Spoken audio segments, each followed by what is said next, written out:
Buenas tardes a todos y gracias por haber venido en nombre de la Asociación de Amigos del Castillo a la presentación de Verano a la Tormenta de Amadeo Barceló. Es un libro que trata sobre los primeros días de la Guerra Civil en Caspe. La Guerra Civil es una temática que no está en el trabajo día a día de la asociación, que no estamos más centrados en lo que es el castillo y en el sexto centenario, pero nos parecía muy interesante, ya que recoge una parte importante de nuestra historia sobre la que quedaba todavía mucha luz por arrojar y aún faltará, pero este libro desde luego le aporta una gran cantidad de ella. Y sin más, os presento a José Luis Ledesma, que es prologuista del libro y profesor de Historia Contemporánea de la Universidad de Zaragoza, a Jesús Cirac, caspolino investigador y escritor, y a Amadeo, que es el autor del libro, y ellos os explicarán ahora lo que podéis encontrar y el trabajo que han tenido que hacer para conseguirlo.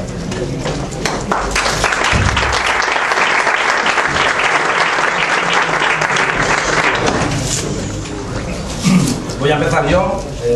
Buenas tardes, gracias por haber venido a este acto. Yo actúo en calidad de prologuista y también de amigo ya casi de Amadeo, ¿no? Y os voy a explicar un poco pues por qué a mí me parece que este libro es importante, por qué creo que hacía falta y por qué creo que merece que lo leáis, ¿no? A mí no me gusta mucho utilizar citas ni referencias literarias para hablar, porque me gusta mucho hablar a mí y no quiero cederle mi voz a otros. Pero esta vez, la verdad es que estos días he estado terminando de leer un libro que es que me ha venido muy bien, porque me ha hecho el prólogo que yo tenía, la charla que os tenía que haber dado hoy, me la ha hecho ese libro, ¿no? Es un libro que acaban de editar hace poco y que se titula La familia Himmler, ¿no? Los hermanos Himmler, historia de una familia alemana. Es un libro que trata sobre Alemania y no sobre España. No voy a hablaros demasiado del libro. Es un libro escrito por una chica que nació el mismo año que yo, en 1967. Es una chica alemana y es sobrina nieta de Heinrich Himmler, que si sabéis es el fundador de las SS y el conocido como el asesino del siglo, ¿no? Es el hombre que organizó los campos de exterminio. En fin, ya sabemos quién es Heinrich Himmler. Ella es la sobrina de Heinrich Himmler y ella ha nacido en una familia alemana que después de la Segunda Guerra Mundial ha tenido muchas dificultades en digerir el apellido que llevaba. La versión oficial de su familia es que el tío Heinrich fue un asesino de masas, pero tu abuelo y tu tío abuelo no lo fueron, eran pues unos hombres que se vieron envueltos en todo aquello y no les quedó más remedio que dar la cara y tal, ¿no? Ella, a los 20 y tantos años, después de acabar la carrera, decide irse a los archivos a Berlín a ver qué pasa con su abuelo Ernst y con su tío Lebhardt. Investiga, y lo primero que descubre es que su abuelo y su tío abuelo se afiliaron al partido nazi mucho antes de que el partido nazi llegara al poder, que habían sido miembros de las SS, que habían participado en temas de depuración, que habían medrado gracias a ser miembros de las SS, que habían estado en los territorios ocupados. Y esta chica escribe un libro en el que va contando la historia de su familia y en el que va reflejando cómo la versión que su familia le ha contado para de alguna manera salvaguardar el oprobio de tener que llevar el apellido Himmler, pues no es tan cierta, que aquellos vecinos que tenían en Berlín, que eran unos viejos venerables, habían sido pues juzgados en Nuremberg y condenados por haber participado en la deportación de los judíos de Serbia, de Polonia. Es decir, Catherine Himmler, no os voy a contar más de Alemania porque estamos hablando de Caspe, es un ejemplo clarísimo de una persona como las que estamos en esta mesa, que en un momento dado, pertenecemos a la misma generación, que yo nací el mismo año que ella, decidimos investigar un poco porque lo que nos han contado, lo que hemos oído, lo que hemos leído, pues tampoco nos acabó de satisfacer. Lo que encontramos cuando buscamos no es lo que nos habían contado y a lo mejor tampoco es lo que nos gustaría encontrar. De alguna manera, esto desemboca en una necesidad que tienen las sociedades, que es elaborar relatos más o menos articulados con un componente mítico, es decir, irracional, que les sirve para explicar lo que racionalmente es muy difícil de asumir. Y es que las historias pues están llenas de buenos y malos, de gente que ha hecho cosas buenas, de gente que ha hecho cosas malas, de gente que ha actuado con mucha altura y gente que ha actuado con poca altura. La diferencia es que ese libro en España es difícil que se escriba. Sería dificilísimo que la nieta de Yagüe escribiese un libro diciendo lo que fue su abuelo. Hay un pueblo todavía en España que se llama San Leonardo de Yagüe, ¿no? Es decir, en España, ese ejercicio que han hecho en Alemania, en Inglaterra, en esos países que tanto admiramos, que son países a los que admiramos con razón, tienen menos presión en su deuda pública, han salido antes de la crisis, es decir, son países que funcionan realmente, sociedades realmente vivas. Esos países, el tema de su memoria histórica lo tienen solucionadísimo hace muchísimos años. Sería impensable que un político como Mayor Oreja, perteneciente por ejemplo a la CDU alemana, que es un partido de derechas, muy de derechas, dijese que con el Reich se vivió bien. No lo dirá nunca el partido, ni tampoco lo dirá Sarkozy, ni lo dirá David Cameron. Churchill era un hombre de derechas, el gran estandarte de la derecha inglesa, sin embargo, fue el gran luchador contra el nazismo y contra el fascismo. Yo no voy a ser tan demagogo como para decir que los países que han prosperado económicamente y las sociedades que son ricas lo son por haber solucionado su memoria histórica. Pero sí que voy a darle la vuelta al argumento. Los países que son ricos y que están bien articulados han solucionado bien el tema de su memoria histórica. ¿Qué hacemos si esta ley que acabo de acuñar aquí así con tanta libertad la aplicamos al caso de Caspe? Nos daríamos cuenta de que la sociedad caspolina probablemente no haya sido capaz de solucionar esa brecha que tiene en su pasado porque no se han creado relatos racionales sobre... Perdón, voy a ver un poco de agua, que se corre demasiado.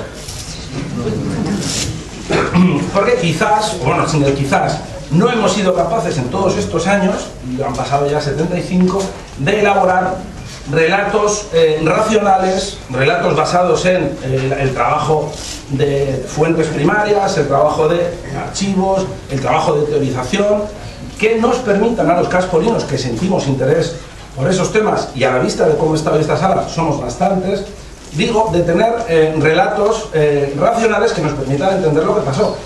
Tenemos relatos escritos en momentos muy inmediatos a lo que ocurrió en la guerra, que con mucho respeto hacia quienes los escribieron, uno de ellos es tío cercano mío, nunca lo he dicho, pero es que es verdad, es que es mi tío, no son más que relatos impregnados de la propaganda que en aquel momento había que hacer.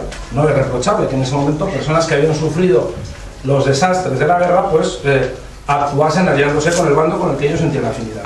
Lo que sí que es reprochable es que 75 años después, un chaval de 30 años de Caspe que decida saber qué es lo que pasó en aquellos años que fueron tan grandes y cuyas consecuencias todavía yo creo que arrastramos, no tenga otra forma de saber lo que pasó que recurrir a un libro escrito en el año 38 por una persona que había perdido la mitad de su familia en la guerra. Es decir, en ese sentido, la sociedad caspolina yo creo que es bastante responsable, la sociedad caspolina somos todos, yo los primeros. En ese sentido, el libro que vamos a presentar hoy, pues yo creo que es necesario. Lo que yo no entiendo, y lo he dicho muchas veces, ¿cómo es que no se había escrito antes? Es decir, eso es como escalar el Everest. ¿Por qué escalar el Everest? Pues porque está ahí, hay que escalarlo, ¿no? Este era el gran tema de la historia caspolina, una auténtica bicoca para historiadores. Hace muchos años José Luis me dijo, algún día cuando seamos mayores escribiremos tú y yo lo que pasó en Caspe. Se ha adelantado a Amadeo y además mejor, porque yo creo que lo ha hecho mejor de lo que yo lo hubiera hecho, eso está claro. Entonces, ¿dónde iba? Así, que no hemos sido capaces de elaborar relatos y que por eso el trabajo que ha hecho hoy Amadeo pues es muy necesario, muy útil. No voy a entrar en el contenido, porque eso lo tenéis que valorar vosotros cuando lo veáis. Yo creo que es un contenido adecuado, yo creo que ha afrontado un tema muy delicado, con mucho valor, con mucha inteligencia, lo ha contado muy bien, con una narrativa que es asequible a cualquiera, pero que tiene altura y tiene nivel y que os va a gustar y que os va a parecer, a los que seáis exigentes, le vais a encontrar muy pocos peros, pero repito, creo que con el libro de Amadeo estamos pues haciendo justicia. Ya hace años algunos, José Luis, yo mismo, también Amadeo, empezamos a escribir cosas sobre esto, pero no nos habíamos metido en el auténtico ojo del huracán, y Amadeo lo ha hecho. ¿Cuál es la otra ventaja que le veo yo al trabajo de Amadeo? Le veo que la ventaja que le veo es que Amadeo es una persona que no viene del mundo de la investigación profesional. Amadeo es un chaval que tiene su negocio, que tiene su familia, que tiene su hipoteca y que, bueno, en sus ratos libres ha decidido meterse en un berenjenal en el que suele meterse gente como José Luis, que es profesional, que tiene tiempo, que tiene las herramientas. Él, sin tiempo y sin herramientas, ha conseguido un trabajo muy importante. Yo creo, para terminar, a mí, que soy bastante perma con esto de la guerra y que llevo mucho tiempo dando la paliza con eso, en el fondo no me interesa nada el pasado. A mí me interesa muchísimo más el futuro. Yo cuando me fijo en aquellos años, estoy siempre pensando en lo que va a pasar. No me gusta la frase esa de que los pueblos que no conocen su historia, yo creo que eso es un poco hortera esa frase. Yo creo que los pueblos que no conocen su historia, lo que Lo que desde luego están condenados es a no entender nada de lo que les está pasando. Yo creo que ese confiar la explicación de nuestra historia reciente a ese mito que nos hemos quedado los caspolinos en torno a lo que pasó, es decir, que vinieron unas prostitutas y unos maricones de Barcelona, mataron a la gente que era honesta del pueblo y luego ya no pasó absolutamente nada más, se terminó la guerra y ya no pasó nada más. Eso no es verdad. Entonces, el hecho de haber confiado la interpretación de nuestra historia a ese mito nos ha convertido en débiles. Nos ha convertido en personas crédulas, capaces de creernos muchísimas otras cosas. Yo creo que lo malo de la guerra no es que se acabase la guerra y luego hubiera una dictadura franquista horrible y oprobiosa, eso hay que decirlo y no hay que olvidarlo. En Alemania, en Inglaterra, en esos países no lo han olvidado. Aquí parece que lo empezamos a olvidar. No es solamente lo malo, es que los caspolinos y casi todos los españoles hemos acabado por creernos cosas que no debiéramos creernos. Y eso nos hace débiles. Yo creo que vienen tiempos muy complicados, muy difíciles, no tan difíciles como aquellos, pero vienen tiempos complicados. Me parece que la única manera que tenemos de salir airosos del desafío que suponen estos años es utilizar el cerebro, utilizar la inteligencia, leer libros como el de Amadeo, escribir libros como el de Amadeo, debatir después de leer los libros de Amadeo, intercambiar posiciones y desde luego no creer en los cuentos ni en los mitos. Eso no lleva a nada. Muchísimas gracias. Y les doy la palabra a...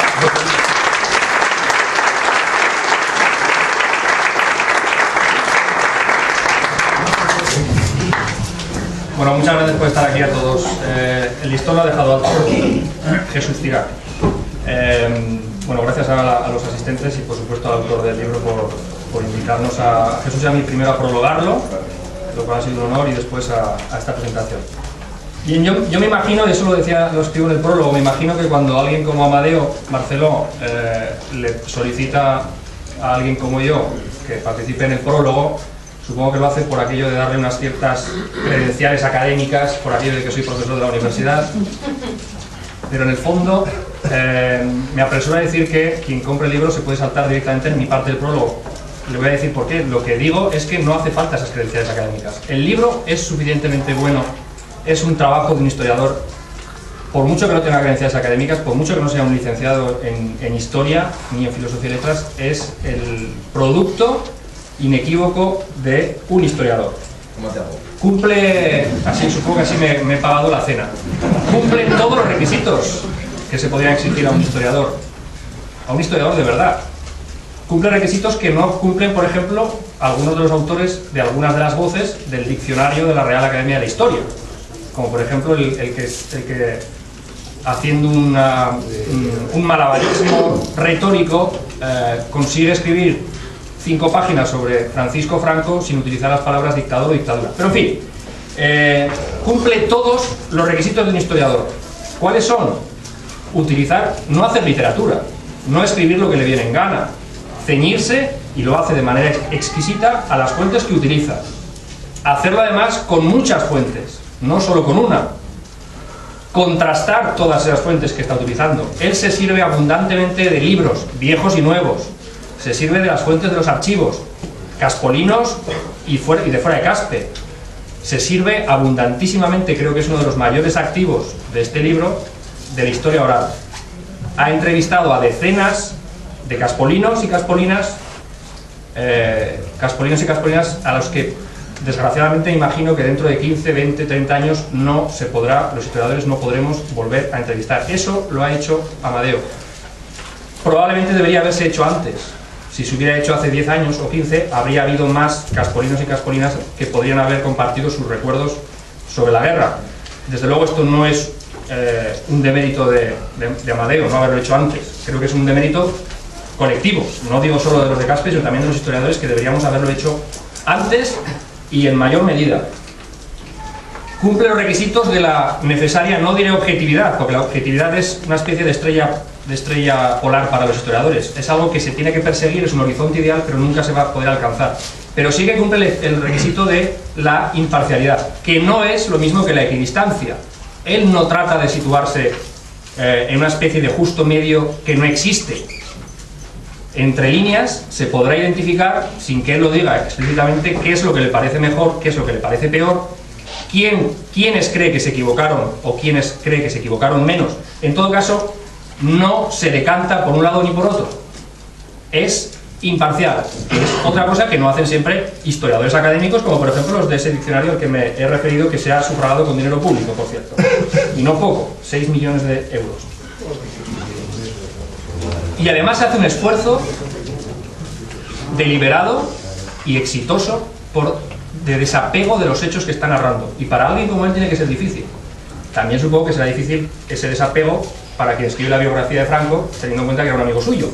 Es difícil desapegarse de él. Bien, para Amadeo Barceló supongo que era difícil alejarse, no mostrar demasiada empatía hacia unos hechos que le afectan o que afectan a sus conocidos, a su familia, a sus abuelos, etc. A la comunidad en la que ha vivido siempre, Caspe, pero lo hace. Y eso es otro de los méritos que se ven en este libro y otra de las cosas que muestran que es un libro de un historiador.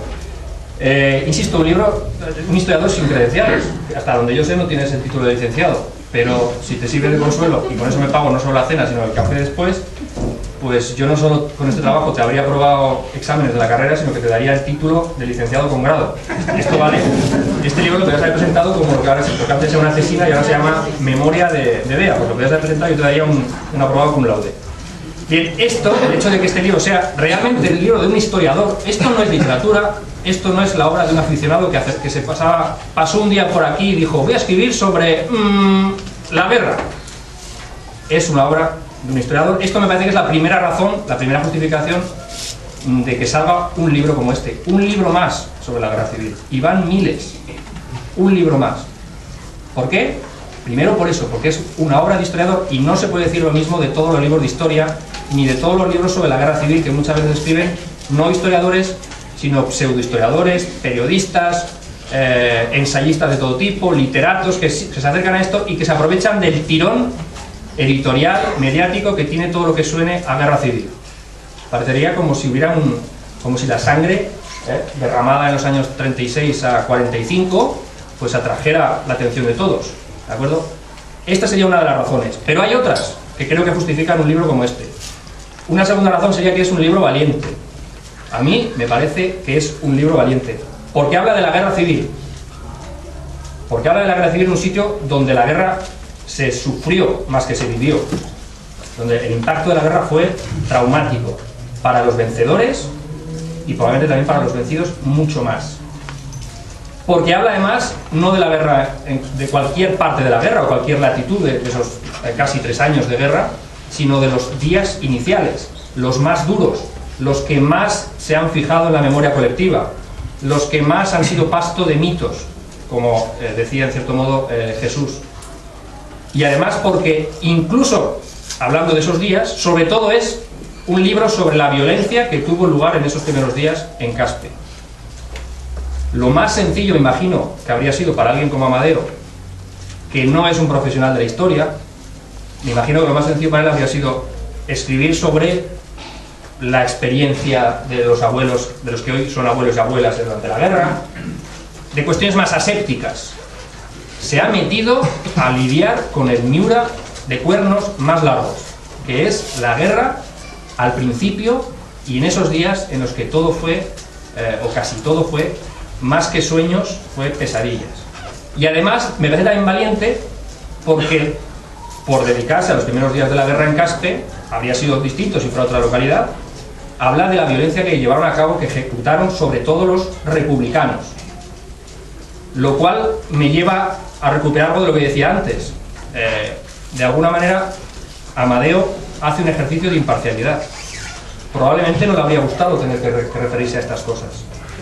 Además de que hay un mito, unos mitos forjados ya durante la propia guerra y la posguerra por parte de los vencedores, también hay, yo detecto desde hace unos años, una cierta tendencia a construir un contramito, no sé si decir mito es demasiado, quizás son palabras gruesas, pero una imagen quizá demasiado cándida de la República, que es una especie de reacción frente a ese mito franquista de los rojos eran muy malos, vinieron a violar a las monjas y a comerse a los curas.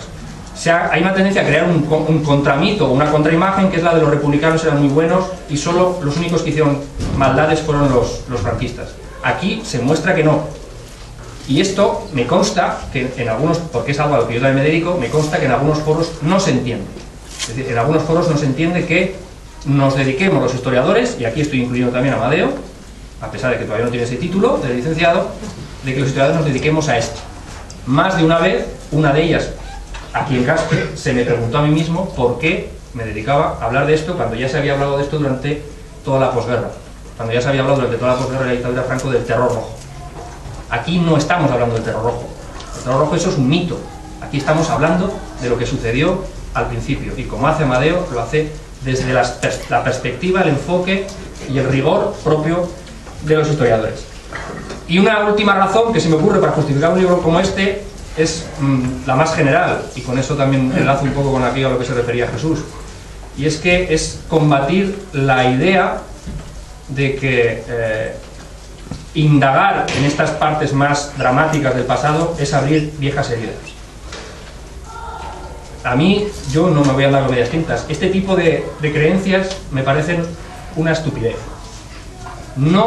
El pasado no está ahí cerrado, cauterizado y dispuesto quizá a que llegue algún historiador, meta el bisturí y reabra viejas heridas.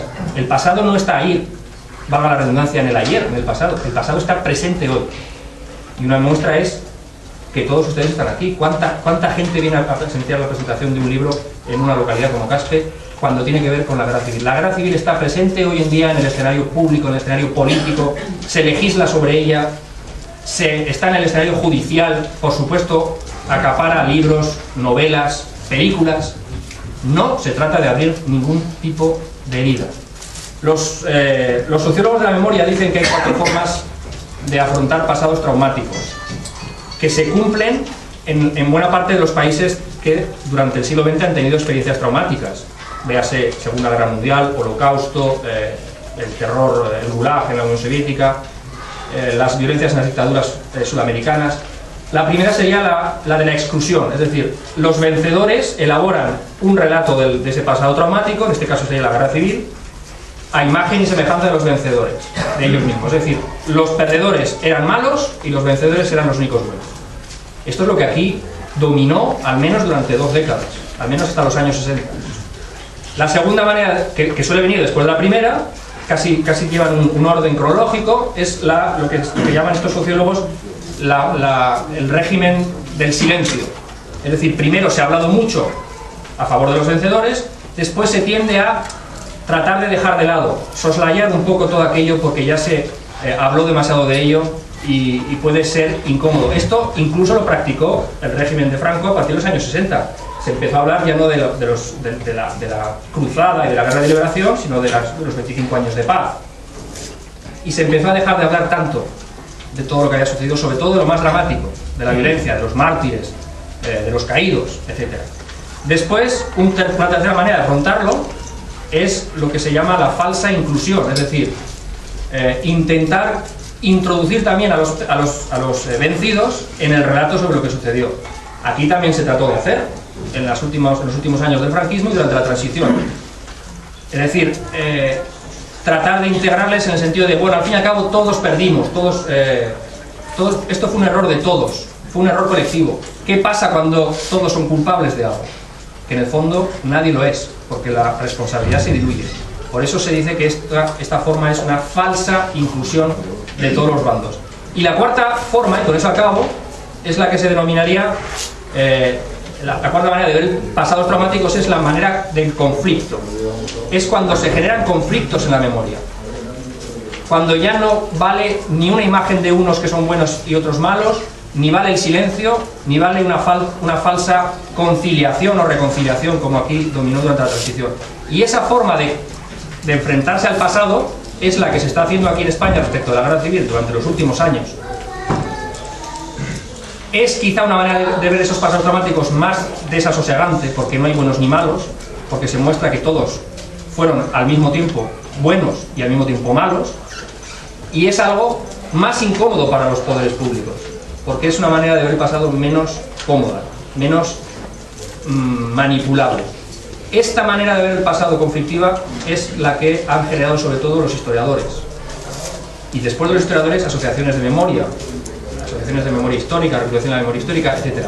Y en esta manera de contemplar el pasado creo que se integra perfectamente un libro como el de Amadeo Barceló. porque el pasado, insisto, no es algo que está cerrado y que los libros de historia vienen a abrir, sino que el pasado, sobre todo el traumático, y sobre todo cuando todavía hay lo que se llama la memoria viva, es decir, personas que vivieron aquellos hechos y que están vivas, ese pasado no es algo pretérito, no es algo del ayer, sino que influye en nuestras vidas. Y yo siempre he defendido que, por mucho que se diga que se reabren heridas, que libros como este, que legislaciones como lo de la memoria histórica, etcétera, reabran heridas, y conste que yo no siempre he estado de acuerdo con eso de la ley de memoria histórica, pero aunque se diga que se reabren heridas, creo que siempre es mejor un pasado conflictivo, que genere conflictos, debate, que un pasado disecado.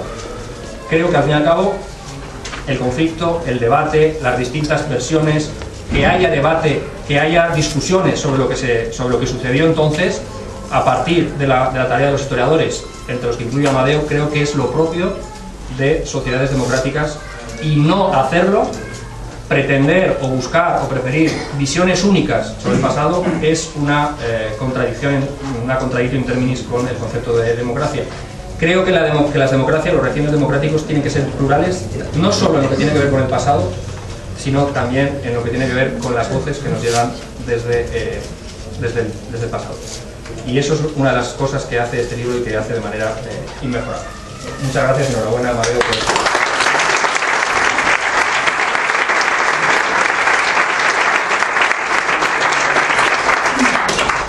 Bueno, estos dos señores que también hablan, os voy a contar muy brevemente por qué les invité a que escribieran el prólogo y me acompañaran hoy.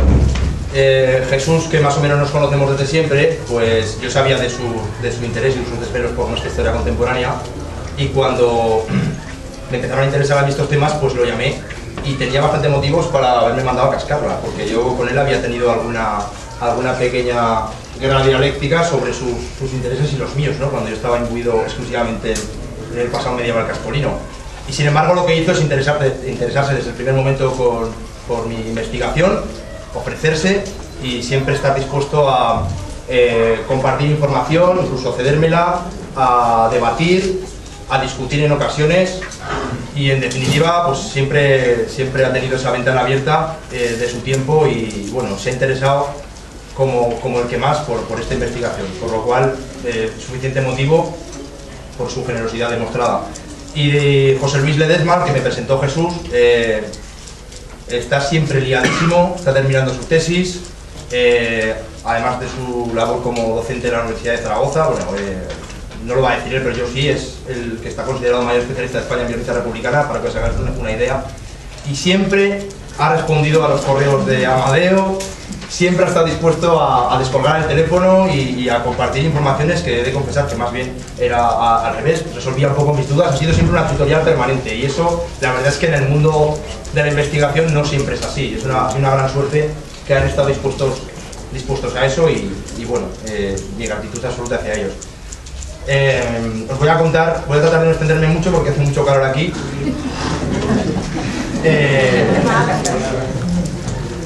El asunto es que José Luis ha dicho antes que bueno, yo pasaba por aquí y voy a escribir sobre la guerra. Pues es que casi fue así. O sea, en realidad yo no llevaba preestablecida la idea de iniciar un trabajo sobre la guerra civil. Me empezó a interesar el tema a raíz de que la asociación, pues bueno, yo fui un poco el ideólogo, ¿no?, de recuperar archivos sobre el pasado caspolino, que es un tema que siempre me ha gustado mucho. Y cuando comenzó a llegar esa documentación coincidió con la presentación del libro de José Manuel Guiu, que no sé si está por aquí, y bueno, pues de alguna manera sin quererlo todo se desencadenó. Empezó a interesarme el tema sobremanera, coincidió con la exposición aquella que hicimos sobre la entrada de los nacionales en Caspe, y esa fue la primera vez que tuve contacto con esa memoria viva que ya hemos dicho por aquí varias veces. Y comencé a darme cuenta que si bien las fuentes sobre la crónica de la guerra civil en Caspe eran escasas, se podían intensificar muy mucho, se podían mejorar gracias a los testimonios vivos. Con lo cual ya me lancé pues, a tomar notas sobre el asunto indiscriminadamente. Ese era el momento que mi mujer me dijo: ¿qué estás haciendo? Bueno, pues ya se dio cuenta que había empezado con algo. Todo esto coincidió más o menos con el nacimiento de cierto rubio que estaba por aquí dando la murga, finales de 2008, principios de 2009. Y no sé si sabéis cómo va esto, la gente que tenga un poco de interés con algún tema, pues una cosa inevitablemente te lleva a la otra. Y fui ampliando miras, porque evidentemente no podía quedarme solo en la guerra civil y Caspe, ¿no? Sino que había que pues, un poco contextualizarla con todo lo que estaba ocurriendo, no solo en Aragón, sino en el territorio nacional. Hasta que llegó el momento en el que cayó en mis manos pues, casi la palabra mágica, que es causa general. La causa general es el proceso de depuración franquista que se inicia sin siquiera haber acabado la guerra civil. Y cuando yo en ese momento todavía estaba tomando notas, pero no sabía bien hacia dónde iba, me doy cuenta de que la información que allí proporciona esta extensísima documentación, que son casi 4.000 folios, refiriéndome únicamente a Caspe, es tan sumamente vasta que me va a permitir centrarme en el episodio que yo ya llevo unos días interesándome especialmente por él. ¿Por qué? Por su intensidad. Son los hechos más dramáticos de la guerra, pero a la vez son los que generan más noticias. Es muy curioso que en las fuentes orales la gente en Caspe recuerda 4 momentos muy concretos. El principio de la guerra, sobre todo el día de los tiros, que decían muchos, el bombardeo del 1 de mayo, el de octubre del 37 y por supuesto la llegada de los nacionales. Entonces, a la vez que todas esas fuentes documentales, regado también con archivo de Salamanca, registro civil y demás, como digo, esos testimonios pues, recuerdan muchos detalles de esos momentos. Y ahí es cuando me decido a centrarme única y exclusivamente, a pesar de que llevo bastantes meses recopilando información de todo tipo, me centro solo en el inicio y el estallido de la guerra. A la vez, trato de aprender sobre la marcha y después poder trasladarlo al papel, poder plasmarlo, y lo que hago es un ejercicio de tratar de dibujar en mi cerebro cómo es el Caspe de los años 30, porque además de organizaciones sindicales, como nos aparece en la documentación de Salamanca, partidos políticos, el Círculo Católico que sale en varias publicaciones, hay un Caspe al que la guerra y los antecedentes a la misma pasa un poco desapercibido. Y además de eso tengo que interiorizar o tratar de hacerlo, es complicado después de tantos años, en cuáles son los desvelos de esos caspolinos, porque sí que es cierto que estoy hablando con gente, pero son niños de la época, hay muy pocos jóvenes. Tuve ocasión de entrevistar a algún veinteañero, pero poco más. Pero bueno, de alguna manera trato de construir ese puzzle con todo lo que está pasando en Caspe, con qué está pasando con el Monte del Suelto, con Valdurrios, con las obras en las calles, para tratar de que esa información tangencial también forme parte del puzzle y que de alguna manera intentar que la gente que luego vaya a leer ese trabajo pueda construir un dibujo bastante veraz de cómo era ese Caspe, y ya no solo eso, sino por qué pasa lo que pasa, por qué ocurre lo que ocurre a partir del día 18 de julio. Pues bien, todo ese intervalo temporal me dediqué a él durante 2009-2010, muy reducidamente os cuento, y a partir del año 2011, que a principios de año acabé el primer borrador, todos estos 6 o 7 últimos meses han sido para revisiones interminables, no solo mías, sino de compañeros, Alberto, Óscar, David, Cristina, porque cuando llevas tantísimo tiempo con tus propios textos, llega un momento que te vuelves un poco bizco y no ves lo que debes ver, errores de ortografía o de notas al pie, o incluso alguna frase que no se entiende bien. Y bueno, ese ejercicio ahí está, y me lo han vuelto a pasar, y he tenido que ser otra vez un gran crítico conmigo mismo. Y así es un poco como llegamos a hoy, al verano de la tormenta. Voy a hablar muy poco de lo que es el interior, simplemente os contaré que cuando empecé a redactar a principios de 2010 tuve muy claro que debía de ser un libro muy ameno, porque a mí la historia es como me gusta. He tenido, tanto esta vez como hace 4 años con la beca de la Orden de San Juan, que empaparme de libros que eran pues, bastante densos, o sea, pensados casi exclusivamente para especialistas, ¿no? Y se agradece mucho que la historia sea accesible, sea para todo el mundo. No pensé nunca en novelarlo porque los hechos me parecían lo suficientemente importantes como para no aventurarme, tampoco soy escritor profesional por lo menos, y lo que sí pensé es en tratar una crónica de los sucesos, de manera que fueran los propios protagonistas, tanto vivos, a los cuales he podido entrevistar, tanto como los que he ido extrayendo de biografía, que te puedan ir acercando a esos sucesos desde diferentes puntos de vista y te vayan introduciendo en la trama de lo que va sucediendo en Caspe desde el alzamiento, desde el día 17 hasta el 27. Luego hay una parte final y anterior que entenderéis. Ha dicho José Luis que para mí el libro que he sido valiente, bueno, yo no diré tanto, no sé, siempre he creído que se puede hablar de ciertas cosas con naturalidad, tratando de ser objetivo. Es cierto que mis abuelos no son de Caspe, quizá eso sí me ayuda, no lo sé. Yo convivo con caspolinos día a día por mi actividad profesional, tengo muchísima amistad con mucha gente de todo tipo de ideologías y no he tenido ningún vértigo, si soy sincero. He pensado que había que hacerlo bien, tratando de ser objetivo, contando las cosas, no ocultando nada y vamos para adelante, ¿no? Como os he dicho que iba a ser breve, lo voy a hacer, pero me vais a permitir una reflexión final. Fijaros dónde estamos y en ese plano que hay ahí, que pone Caspe 1935, lo conozco muy bien. Bueno, en esas, desde aquí no lo veréis posiblemente, pero si luego os acercáis, además hay unos catálogos del comercio de Caspe que aún están a la venta, hay una relación extensísima de cómo era la ciudad, el casco urbano. Dice 35 y lo hicimos a propósito porque 36 sonaba mucha guerra, es así. Pero en realidad en 1936 era exactamente igual. Bien, Caspe entonces eran, excluyendo a yeseros, albañiles y demás, casi 300 actividades profesionales, pequeños comerciantes, empresarios. Daros cuenta, si os acercáis, de la cantidad de tiendas que hay en la calle Mayor, en la calle Rosario, en la plaza Heredia, diseminada por todo el pueblo. Industrias aceiteras, había casi 20 aceiteras. Industrias conserveras. Caspe era entonces la quinta ciudad de Aragón en habitantes, era riquísima. Pues bien, ¿por qué este libro se llama El verano de la tormenta? Porque lo que llega el día 18 de julio es una tormenta que se lleva no solo la vida de casi 90 personas o más de 90 personas entre julio del 36 y 1939 y los que mueren después a causa de la represión franquista, sino que esa tormenta se lleva además a muchos de los comerciantes que ahí aparecen en esa relación, porque son asesinados, saquean la práctica totalidad de los pueblos de Caspe y en definitiva la ciudad ya nunca va a ser la misma. Es así. Y así lo tenemos que contar.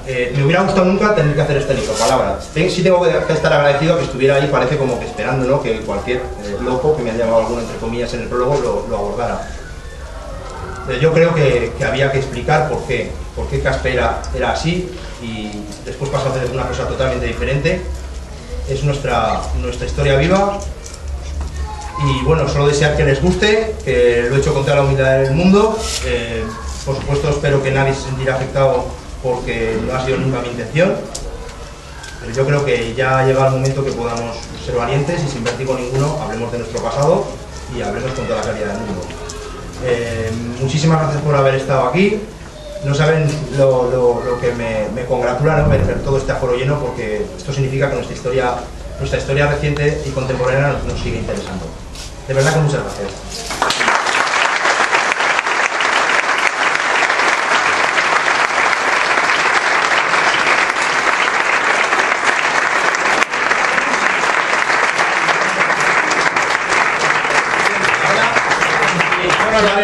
Lo de la temperatura es algo que hemos hecho deliberadamente, porque hemos querido recrear las condiciones del verano de la tormenta de 75 años, para meternos más en el ambiente, en la mentalidad de la época.